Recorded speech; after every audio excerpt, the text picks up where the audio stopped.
saved 2 children's lives who had double pneumonia, bronchopneumonia. They were in extreme condition. If we'd had a hospital, they would have been in intensive care, but we didn't have intensive care. So I made them a steam tent out of an old kerosene burner and a sheet and a couple of folded chairs turned upside down, and gave them heroic doses of procaine penicillin. And by midnight, maybe 1 o'clock in the morning, those kids came through a crisis. I never had that exhilaration of being a doctor before. I felt like a physician. After a sleepless night, I read John Donne's words in a medical journal. I don't know why they were there, but they were there for me when he said, "Any man's death diminishes me." And I realized I had my explanation for why I felt as exhilarated as I did, because had those 2 kids died, something of me would have died as well. That's when Project Concern started. It was unvoiced cries for help that Dr. Turpin heard in Coronado, California, when he gave up his own private practice to establish Project Concern. I lost a child, and that was crushing to me. It was something that I thought I would never cope with, but because of the help of the group, the social support that they gave me, the emotional support, the physical support, they were there for me throughout. I didn't know even what to do.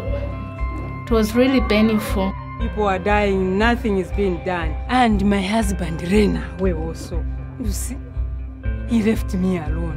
So now I looked at my children and I said, oh God, what do I do? Should I also die?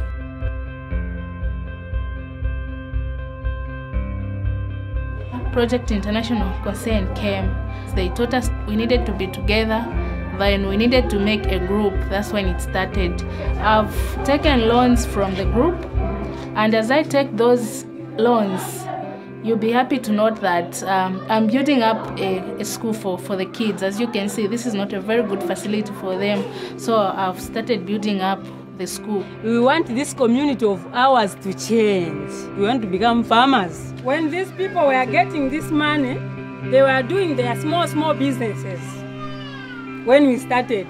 But after reaching to 1 year, they started big businesses. Knitting, sewing, everything we are doing on this group.